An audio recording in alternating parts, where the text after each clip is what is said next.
So we're here today to talk to you about network politics and what exactly network politics are and why the future looks like that and why that's maybe not such as, maybe we're not in such a bad position as we thought we were. So we're in a really interesting moment right now where a lot of stuff is changing. We've got this kind of cool, interesting new structures that are showing up on the scene, but they're coming into being at a really dangerous moment, at a really pivotal moment for the future of humanity. The existing structures that we've been depending on to keep us safe, things like the conventional nation state, representative democracy, existing infrastructure, are failing at an increasing rate. We don't really want to live in a future where all of the infrastructure that we depend on to live is broken, but that's sort of the future that we're facing right now. We need a different way of organizing, a different structure that can actually bring us out of that.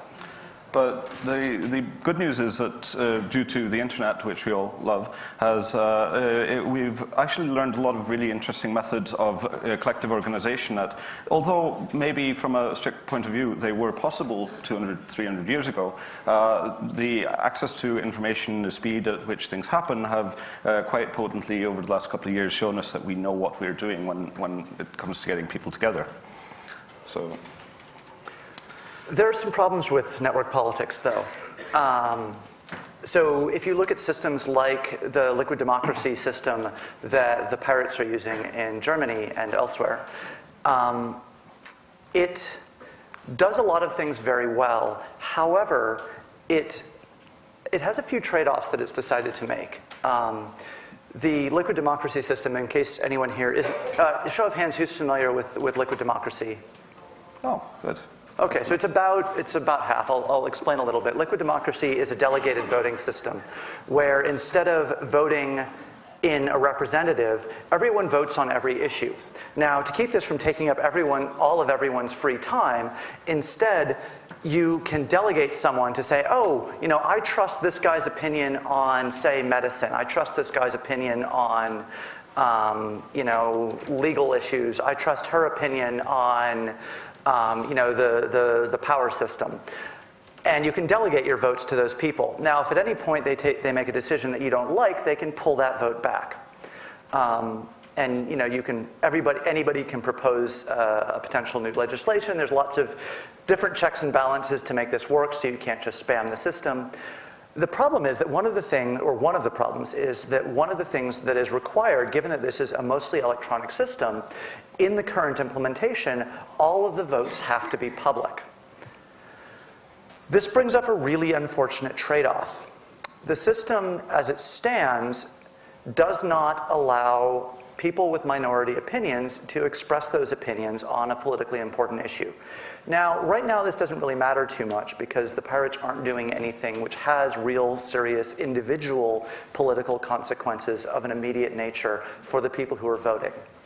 But if you think about, say, trying to pass gay rights legislation in Uganda right now, using something like liquid democracy, if you are the person who proposes that legislation, or you're even just a person who votes for it, then maybe you get an angry mob showing up outside of your house and they want to kill you.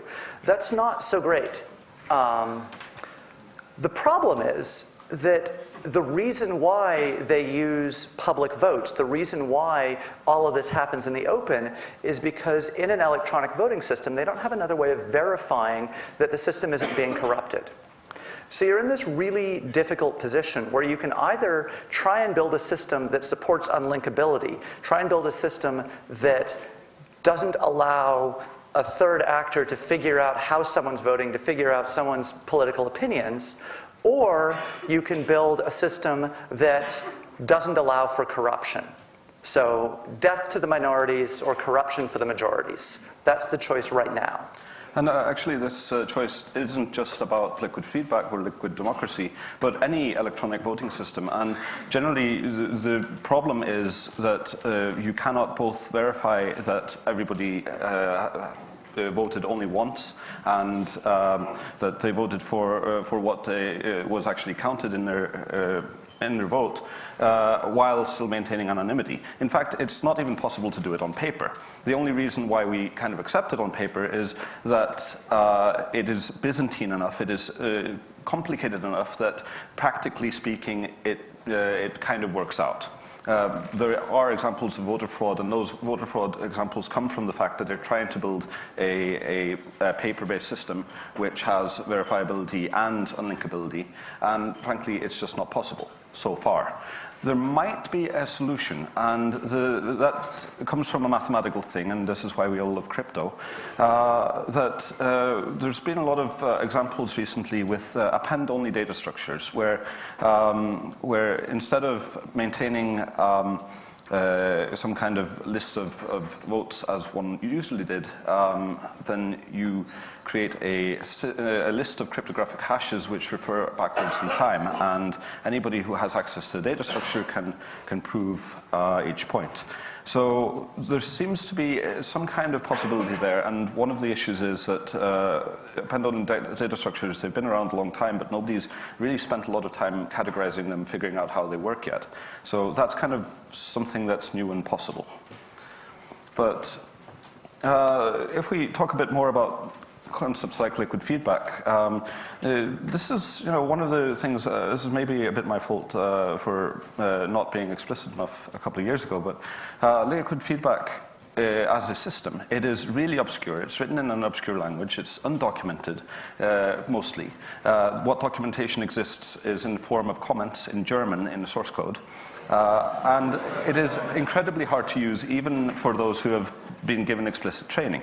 Now, this is kind of bad enough as it stands, but then you have a digital democracy divide that kind of comes on top of it.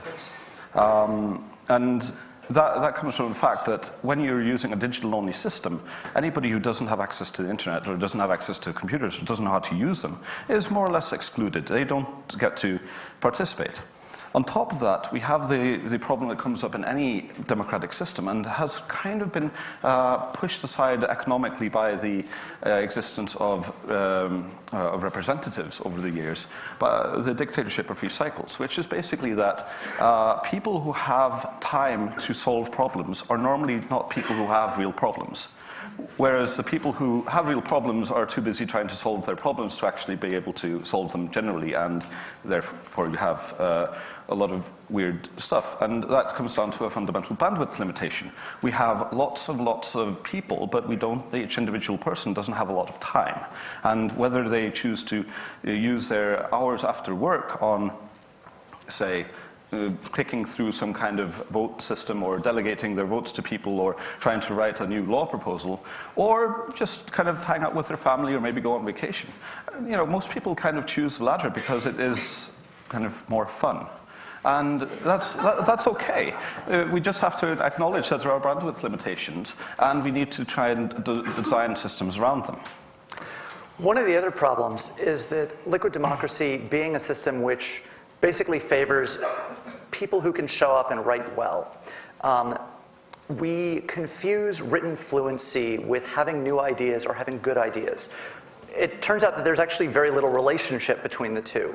But when you have a system that is based on, okay, you show up and you write something, and can you persuade people with the power of your writing, that doesn't necessarily actually map to whether or not the ideas that you're proposing are any good at all. Certainly not whether or not they're good for the people with whom you're persuading.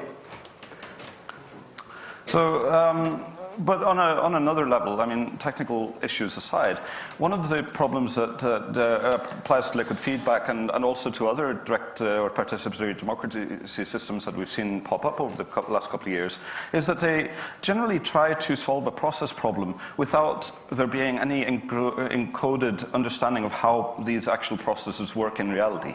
And normally this comes from a certain kind of technological purism standpoint, that somebody can sit down and graph out the exact parameters of how a perfect democracy might actually work, and then you add people into the mix, and suddenly everything breaks down. And this is fair, but the thing that any such system needs to be able to do is to take the existing systems. For instance, when we do meetings, we normally go by Robert's Rules of Order. I've not yet seen any meeting management system that actually understands Robert's Rules of Order. Again, with democracy systems, parliaments everywhere in the world have rules of procedure. These are kind of built up over a long time and normally encapsulate a kind of pretty good way of making things work when you have lots of people who are kind of paid to disagree with each other. And if we manage to capture these processes as they are in the software, then we're definitely going to be going in the right direction. Another problem that kind of comes up is that politics is not about getting people together to identify problems or debate about problems. It is fundamentally about getting people to make decisions. And most of the software that we've seen so far actually doesn't really know much about, doesn't really capture very well what decisions have been made and how that institutionalization of the ideas that have been decided upon by a polity are actually going to be carried forward into the future. So one of the real problems that this basically boils down to, geeks like math problems. Geeks really like math problems. We're really fond of saying, hey, this is a human, hey, let's make a math problem. Let's totally solve the math problem. We build systems which are not actually trying to solve the problems that we have. We have a human problem about how we decide on resource allocation, and we convert it into a proof of Arrow's theorem of undecidability of voting structures. This is not where we need to be going, people. But then again, there's all sorts of other human-created fallacies or problems in this kind of system. One of them is that you know that guy in the parliament who keeps wasting everybody's bandwidth by introducing the same proposal every year. And everybody throws it out, but it takes up a bit of time in the process, and kind of people are a bit annoyed by it. Mostly this is a denial of service attack on democracy. But at the same time, sometimes this has been used in a beneficial way. William Wilberforce in the early 1800s managed to slowly erode the concept of that slave trading was fine in England by proposing every single year for 7 years that slave trade be abolished. Eventually, slave trade was abolished by a completely different method and had nothing to do with it. But, it was a kind of Overton window shifting process that kind of had to happen. And so at the same time, we could either design a system that would make this kind of denial of service attack impossible, therefore precluding this kind of activity, or we accept the fact that maybe sometimes there's a reason for it. So we've been talking a certain amount so far about the structure of decision systems. I want to shift out a little bit more to talk about the politics that we implement with those decision systems. The information politics movement, which is the pirate parties and a lot of other kind of related things, it's probably a lot of people here who do activism, really needs to not end up as another Green Party. The Green parties basically said, hey, we care about sustainability, that's awesome. Oh, there's all this other stuff. We'll be sustainability plus social democracy.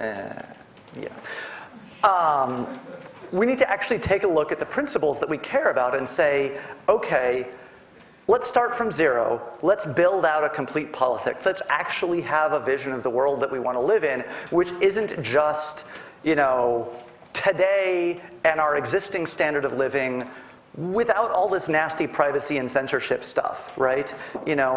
We care about privacy and censorship and copyright, but most people don't. This is not a majority opinion.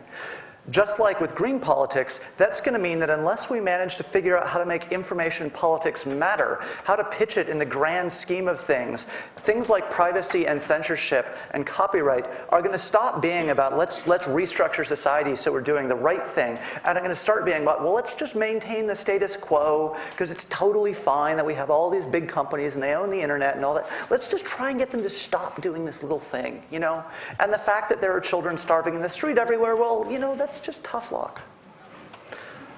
So one of the things which information politics tells us, one of the things that this change in structures informs us about the world, is that we have agency, that we get to actually go out there and do things and change things. You know, we don't have to wait for the existing structures to give us permission to act.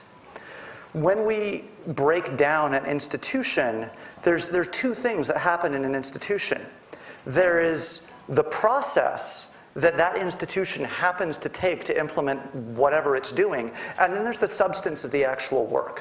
When we break down an institution into something that looks more like a network, we distinguish between those two. We can go do the substance, and the process can be changed for whatever actually matters. You know, this is the, okay, let's just go do the thing in the way that works. One of the issues that this brings up is that we don't get to do this in a vacuum. We still have to interact with some of those institutions. Hurricane Sandy in New York was a really interesting example of this. Right after the hurricane came through, in fact, you know, while the wind was still blowing and the rain was still coming down, a bunch of the folks from the local occupations got together and said, well, you know what? We know how to mobilize. We're just going to go start serving some food because it's the right thing to do. And, you know, within, I think it was something like within 24 hours, they'd served 20,000 hot meals. It took the Red Cross weeks to show up. Now, one of the problems was that the Red Cross and, you know, the National Guard and the Federal Emergency Management Agency and New York Police Department and all these other folks don't really know how to deal with a network. They have no idea what that thing is, how you interact with it. One of the most interesting things which did happen during the whole Occupy Sandy kind of timeline was there was at least one instance where the Sandy folks were like, okay, well, let's hold a town meeting. Let's do this thing that we normally do when we have, you know, a bunch of people from different groups that need to interact.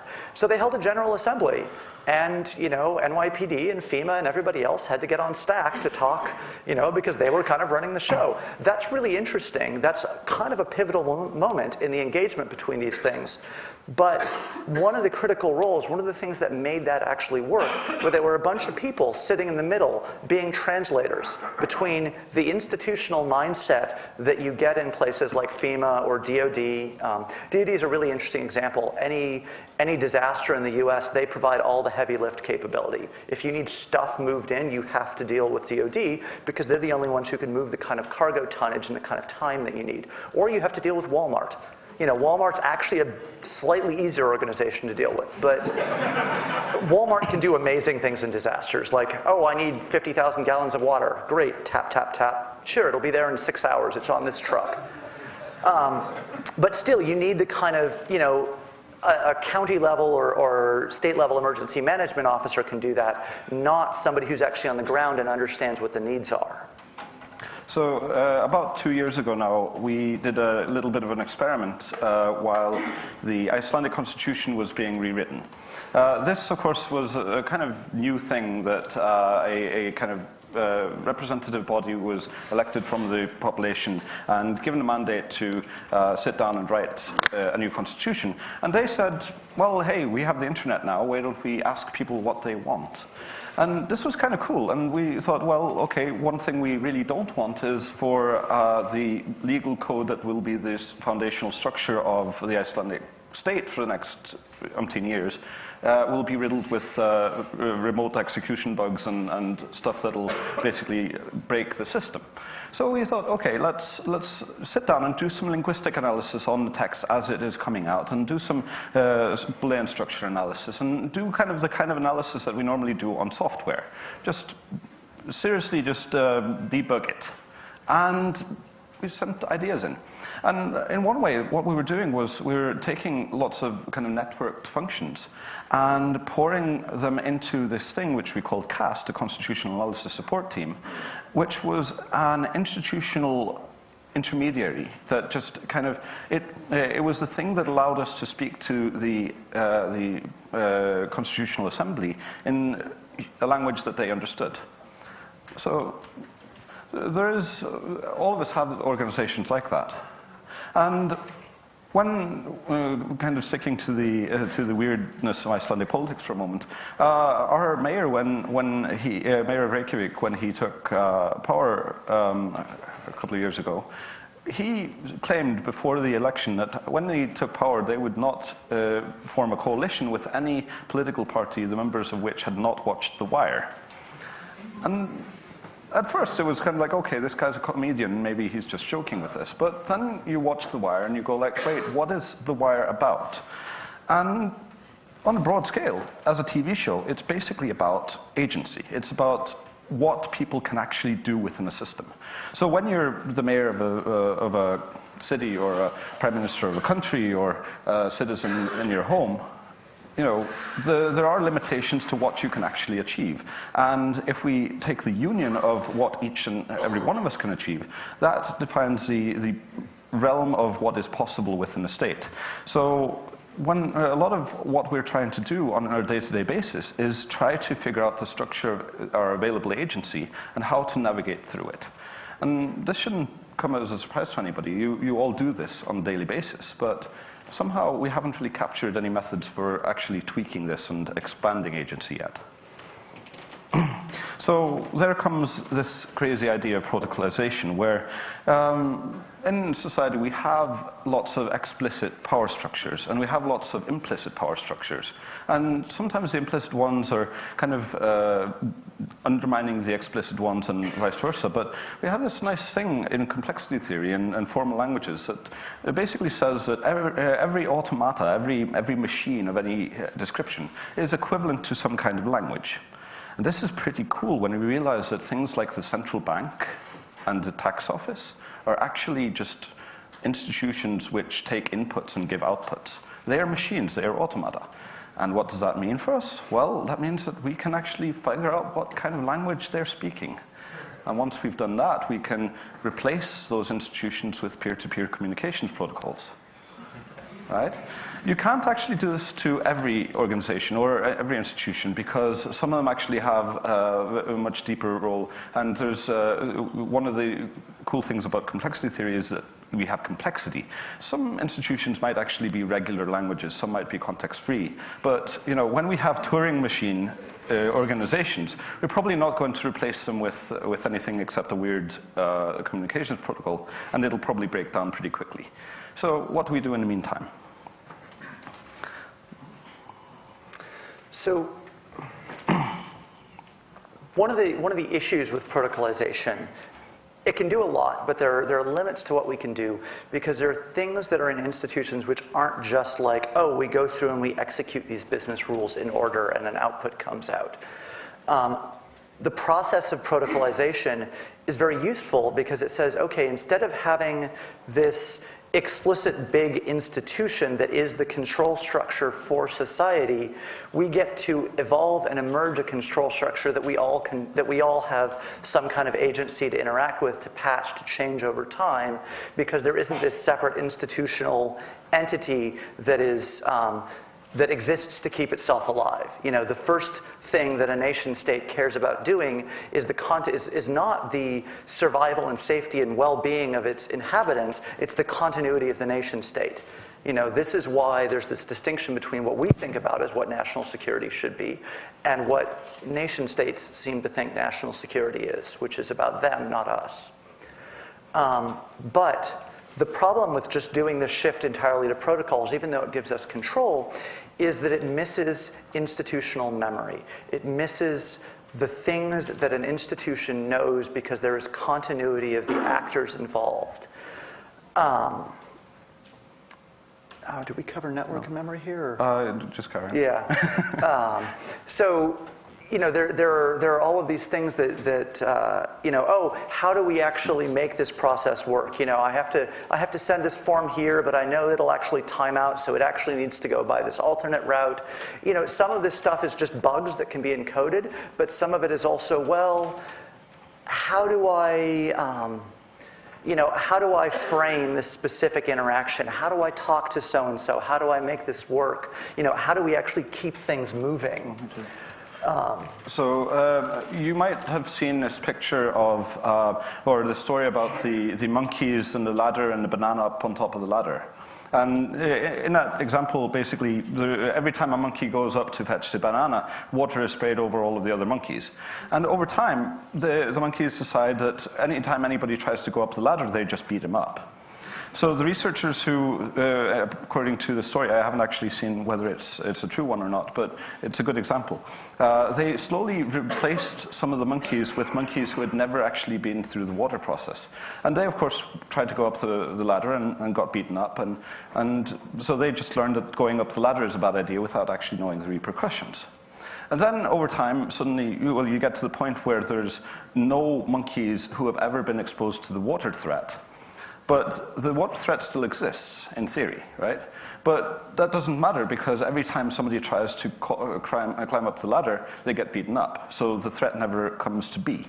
And putting this into a human context, well, this is the same thing as happens with humans' inoculations and megadeaths, in the sense that we used to have this situation where people died in tens of thousands or hundreds of thousands of diseases that we now know how to cure. And explicitly, we have made these inoculations. We've started to disseminate them, and people are largely immune to these diseases now because of the inoculations. But the tacit memory of why people, the memory of the megadeaths or kilodeaths that were occurring is gone. So as a result of not having taken care and managed that tacit knowledge, we have a generation of people who are growing up being inoculated or choosing not to be because they think that, well, the threat that is being exposed to us, well, it isn't actually as much of a threat as the solution to it. So tacit knowledge kind of has a lot of value in that kind of sense. So one of the really interesting things that institutions can do that networks can't do is remember over long periods of time. So a network is basically a collection of nodes executing some protocol in a moment, right?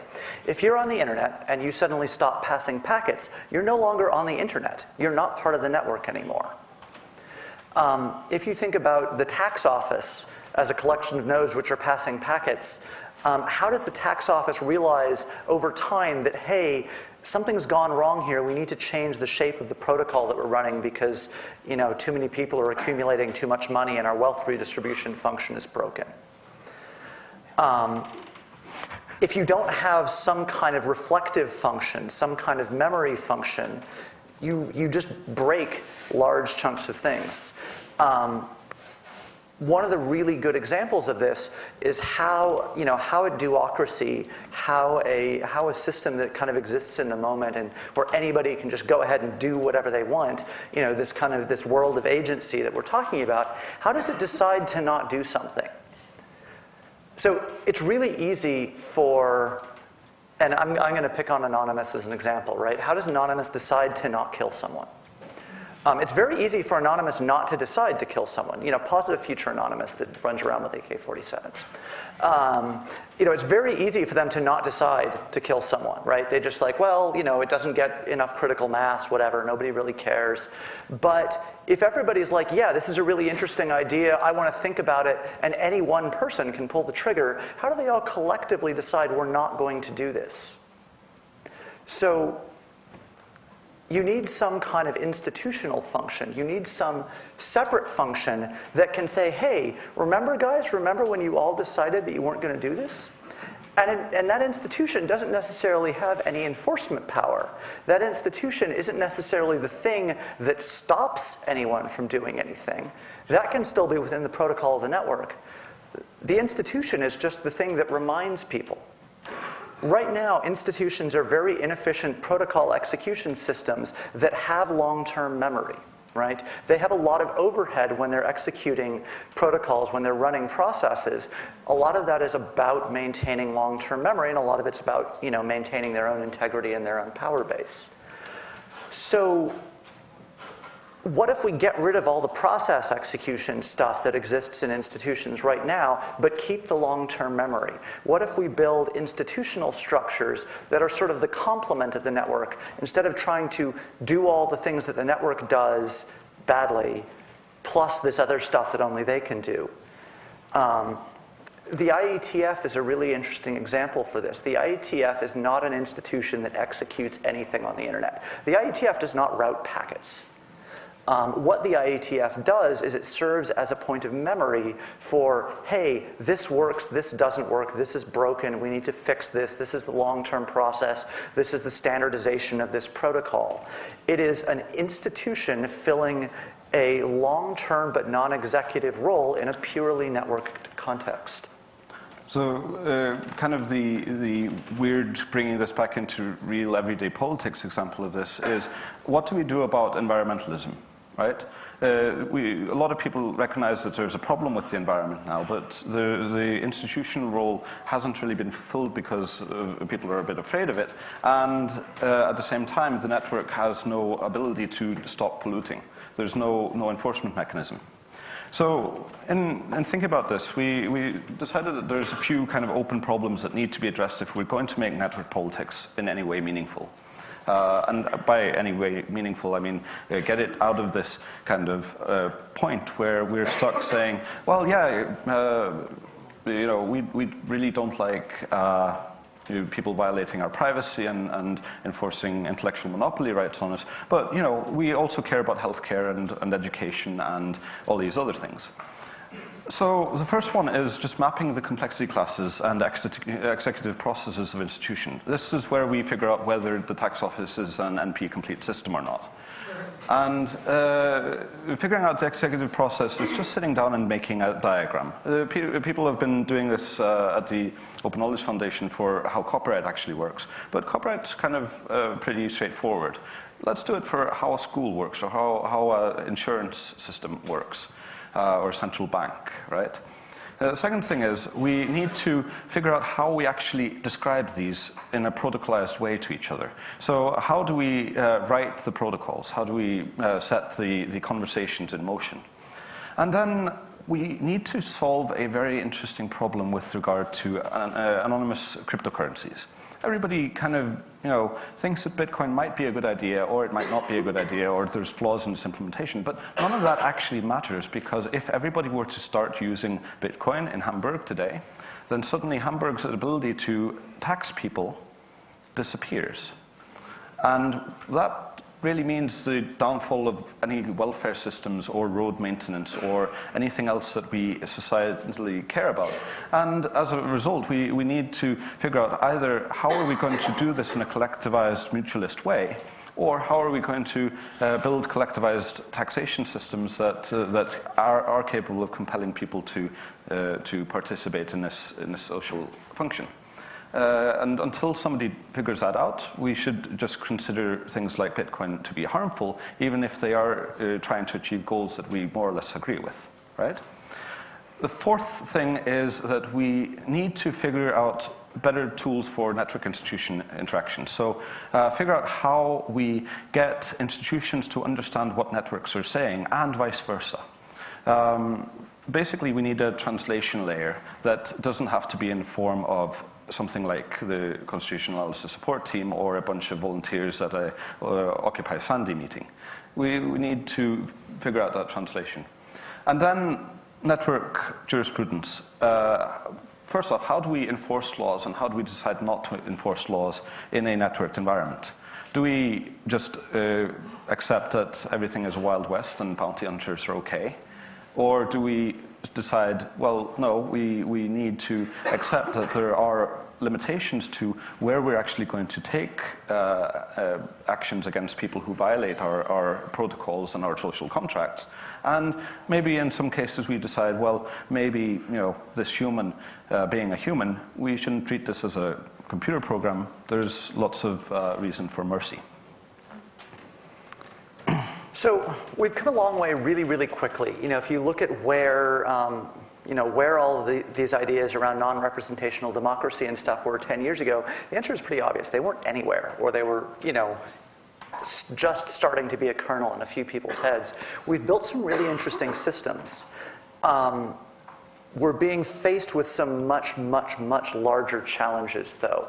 We have a very, very long way to go, and we need to grow up very, very fast. We do not have the luxury of time.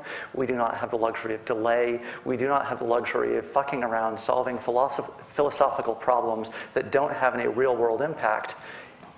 Unless those, there are philosophical problems that we need to solve, but they need to actually be directed towards the real world.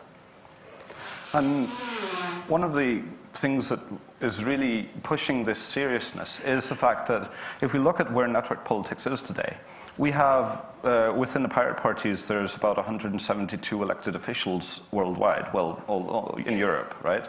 The idea of organizations, whether it's, IATF or, them being subverted by something like the Internet Governance Forum and so on, there's all these different things that are kind of bringing network politics into the forefront. And the more information technology becomes the core of our everyday lives, the ideological influence of what is the network is growing. But as a result, we're hitting harder and harder walls. People who really, really do not want us to win are becoming more and more serious about preventing us from doing so. And if we don't figure out the solutions really quickly and figure out how to protocolize things and also figure out the deployment pathway for those protocolizations and more or less just figure out how we're going to deal with things such as tacit knowledge and explicit authority and implicit authority in a sensible networked environment, then there is the chance that the blowback from us trying to do this now in our kind of slow, meandering pace is going to be so hard that we get knocked on our asses and we have a digital dark age. So.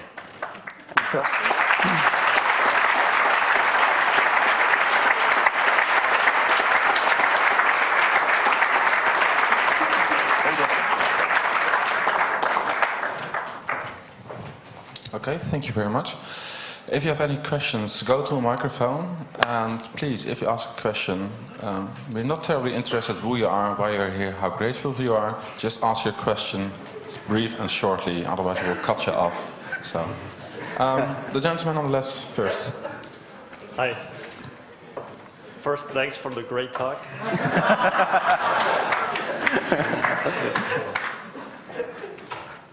Yeah, my question, or it's rather, I think you put a somehow misfortunate example of Bitcoin.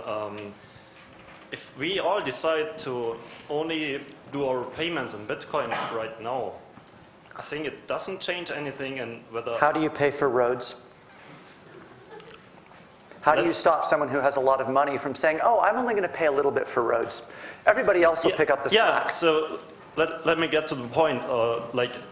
It's still my own decision whether I pay taxes or evade taxes.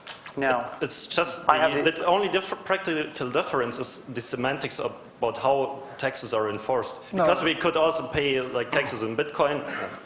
Oh, no, but the fact is that the state has lots of mechanisms for knowing how much you are earning.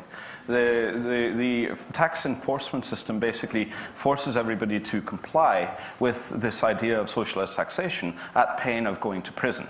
And when you have anonymous transactions that basically there's no really sensible way to show how much you actually own and how much you actually got, then suddenly the ability to enforce that in a practical way just disappears. And we want to keep the anonymity functions. We don't want to throw those out. Yeah. So we need a way to prove how much you earn and make you pay taxes on that without actually revealing the information.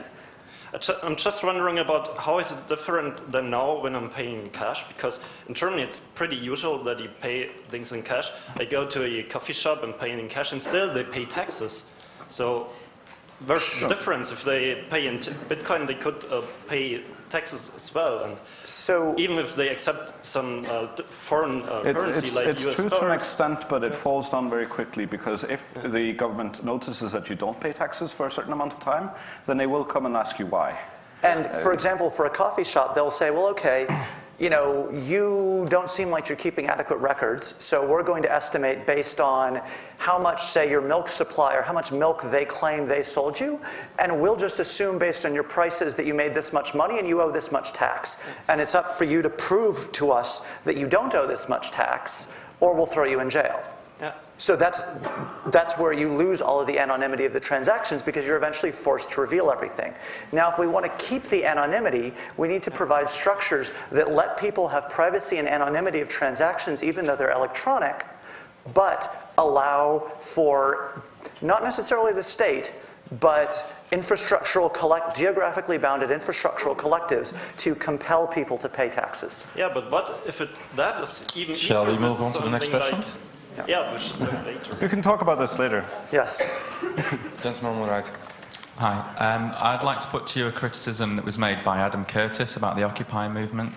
And what he said was that really the similar sort of problem that you described around institutions seeking to defend their own power base and integrity, networks do a similar sort of thing. And what he was saying was that people in the Occupy movement weren't arguing about how to go about bringing around global equality.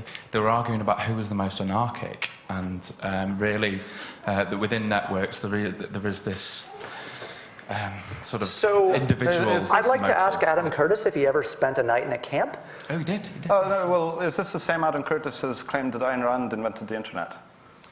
I'm not quite sure that's what he was saying. No, well, but okay, the point is, yes, okay, there are problems with the structure of Occupy, sure. But We're not proposing that as a model for the future. No, not at all. It's a very interesting example of some of these types of structure playing out in the real world. It has, like, the whole General Assembly thing, yeah, fuck the GA. Like, seriously. This is not a model that we want to build on, but it's a model that tells us a lot of things.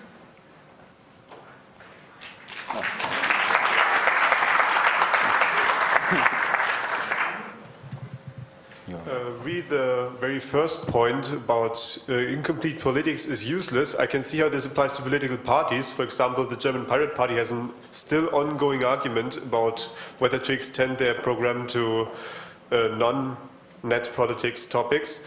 But as it sounded in the talk, this shines a bad light on political movements on a small scale, like, for example, the transparency law in Hamburg.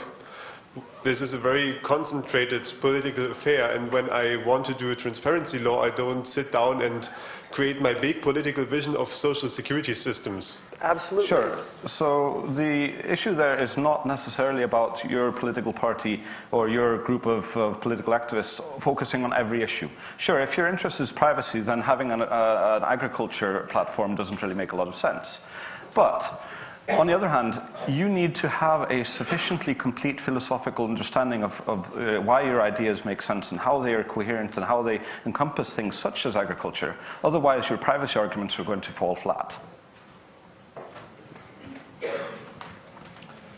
I see a lot of what you're proposing is the value and potential of networks and how we can rethink democracy and institutions. However, I'm curious about a couple things, one of which is, in his conceptualization of networks, Manuel Castells also outlines different types of power, and this power includes the power of to control informations and participants on the networks, the ability to define the normative standards or essentially the protocols of a network, the power of one node over another, as well as a power to build networks. So I'm wondering, with the reality that when you have a network of different nodes, the relationship between nodes will still have coercive power.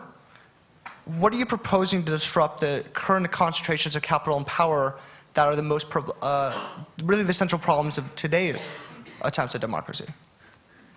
So I think the best way to deal with situations like that is not, I mean, look, the traditional answer from the left is, well, let's have a revolution and then purge everybody with any money. That hasn't really worked out so well for the 20th century. So maybe instead what we do is we build alternate structures. And, you know, we just kind of say, okay, well, we're just going to go build this thing over here. And yeah, it's a much better way to run things, and it can just sort of infect into the world. And then eventually, you know, hopefully in 10 or 20 years, everybody sort of looks up and says, oh, we still have nation states. That's so cute. So this is kind of the...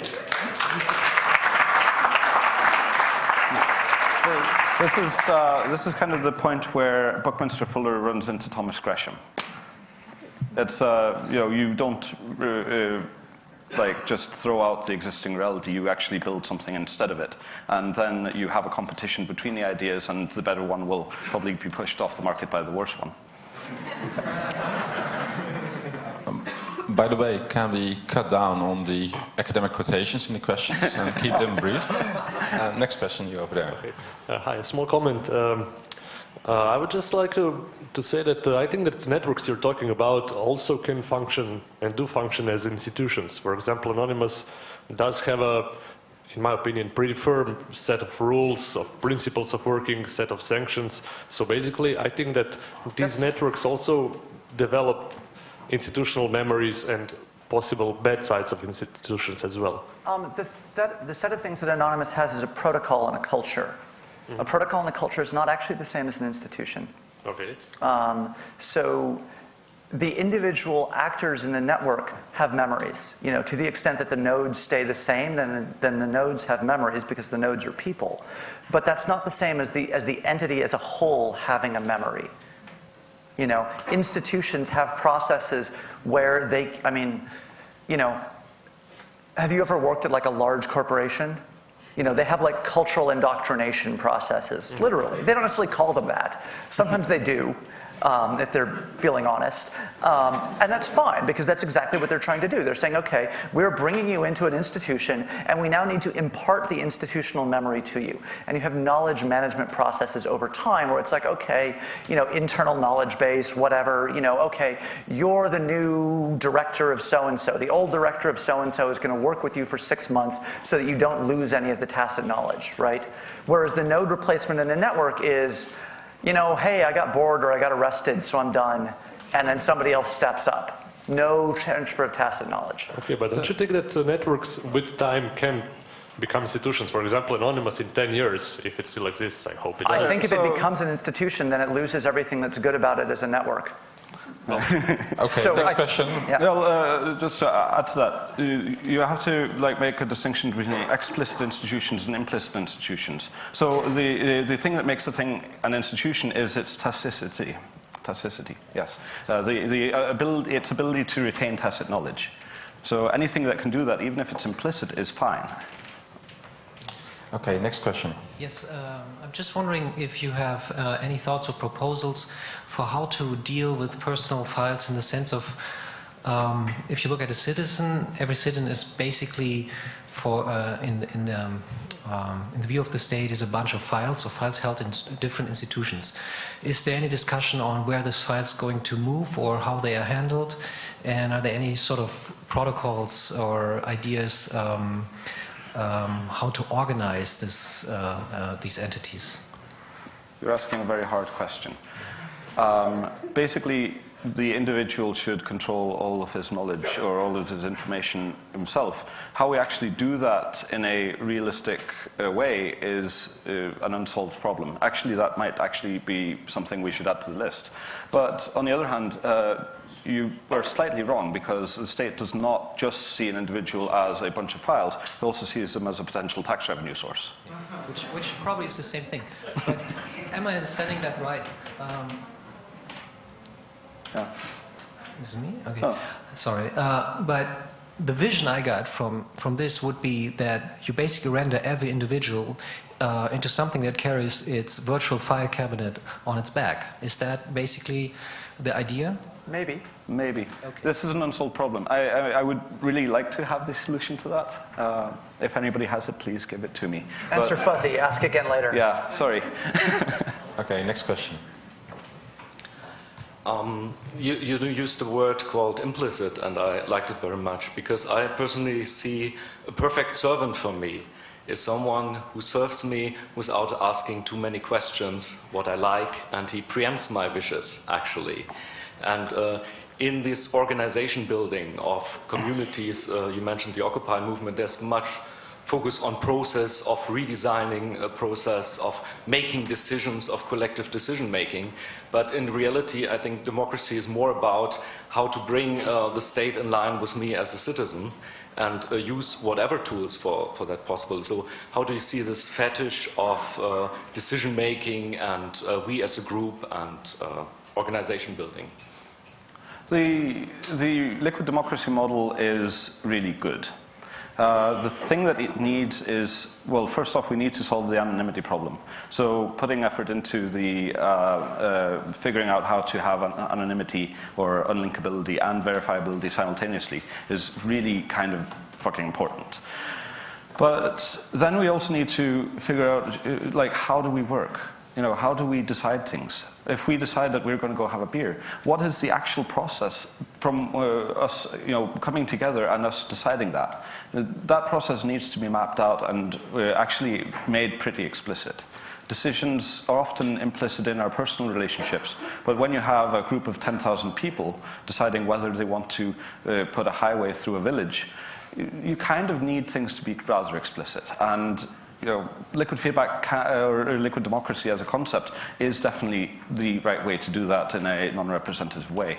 We just need to fix the bugs. And one of the things I think right now we're looking at very, very early versions of systems that are still really clumsy, you know, and you know, I think the first parliamentary democracy. I mean, I don't know how. I wonder how clumsy it felt at Thingvellir. You know, when they had the first parliamentary meetings, you know, we are comparing very, very new systems with no cultural currency, no pastness of tradition against systems that have hundreds or you know, maybe 1,000 years of kind of history and smoothing over all the rough edges and are kind of really like built into the culture, the way we think about decisions. You know, the new systems will get easier. A lot of what they need is polishing and bug fixing, and then they also just need time. They need time to become things that feel human. Let's remember that liquid democracy as a concept started as a blog post 2008. That's how new it is. Like, it was a crazy blog post, and you know, now it's organizing political parties. That's a long way for a crazy blog post to go in 5 years. But, or 4 years, actually. I do, yeah.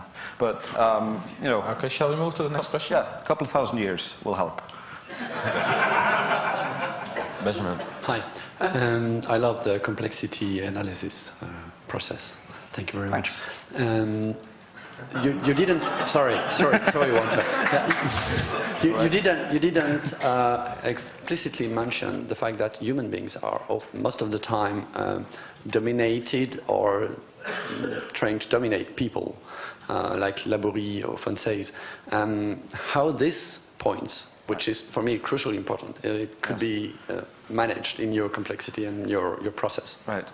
So actually we left intentionally all of the crunchy, beautiful math stuff out of that. But you're right, there are definitely some sociological issues that need to be addressed as well. We also chose to leave them out because, you know, that would be a talk of its own. I mean, politics is kind of war by other means. And a lot of what a system like this is designed is to ensure that no one wins. You know, and to keep the actual fighting down to as low of a level as possible so that we can actually just get the productive stuff done, right?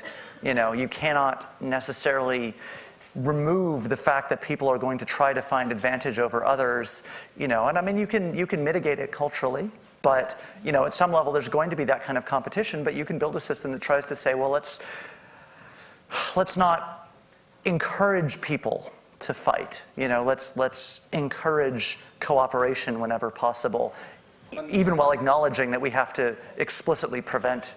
Another thing is we normally talk about the fact that you know, societies are all this endless competition, but and that's kind of this weird social Darwinism that we decided was okay.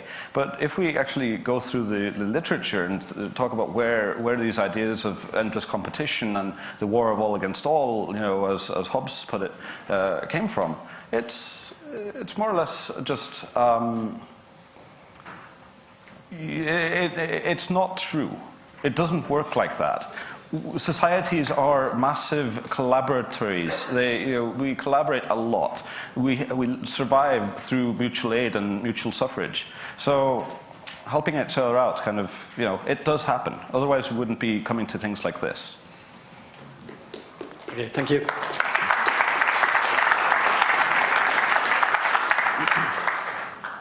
All right.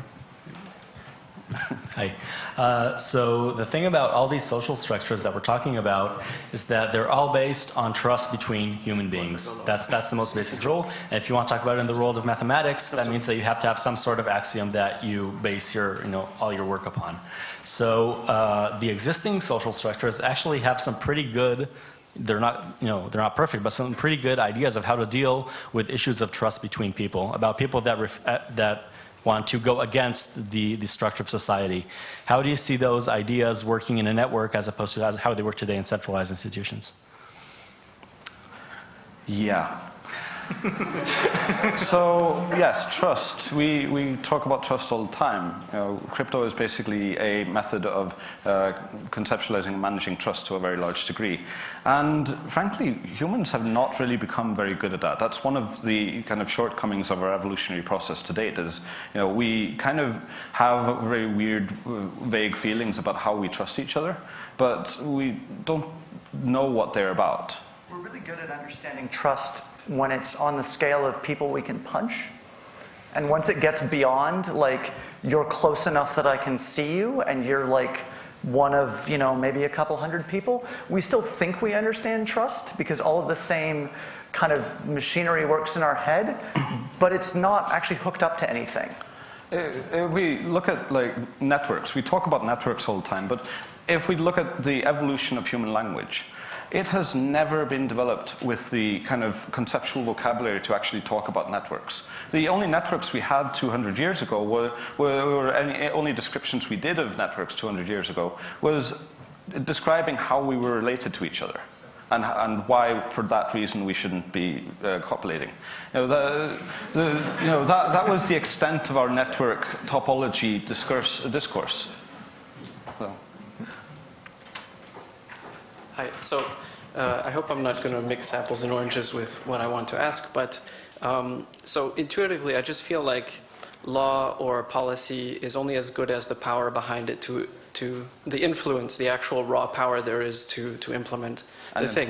So if your network decides to no longer comply with, for example, United States' desires to have a certain kind of copyright law in your country, all of a sudden you're faced with a huge network of countries who are, even if neutral on the topic, somehow obliged to comply with something against your interests. So how do you create raw power to actually implement the decisions your networks take? So that's the question. That's not really something we can sit down and come up with. There's no way of saying authority will be here. Well, the best we can do is try to codify our will and try to explain our will to each other and try to understand collectively what we want, and then take that and put it into some kind of vessel of us enforcing it. And of course, most countries have laws that are several hundred years old. The oldest law in effect in Iceland is currently from 1263, if I recall correctly. And the enforcement of that law just is fairly lax, right? It is law, it's equal to every other law, but nobody just cares, right? So people caring about things and people actually having will and ingraining that will and enforcing that will is what makes a polity work. So yes, and then there are the barbarians from without who also sometimes exert power over us. Not a lot we can do about that except maybe raise an army and burn down a village. I think one of the things there is basically saying, well, let's go build systems in practice on stuff that doesn't get us beaten up and get enough of a power base there that when we do finally decide to make a decision that annoys people, they can't really do anything about it.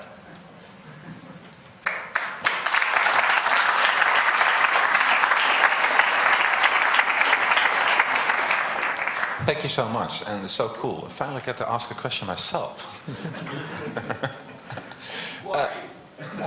Shut up. You mentioned tacit knowledge and the preservation of tacit knowledge in organization. And isn't religion actually a wonderful mechanism for that? For example, in Middle Eastern religions found out that keeping pigs around was not good for erosions. So you didn't get to eat pork. Didn't you just forbid academic references? Well, that rule doesn't apply to myself. No, there's no citation there. I just made this up.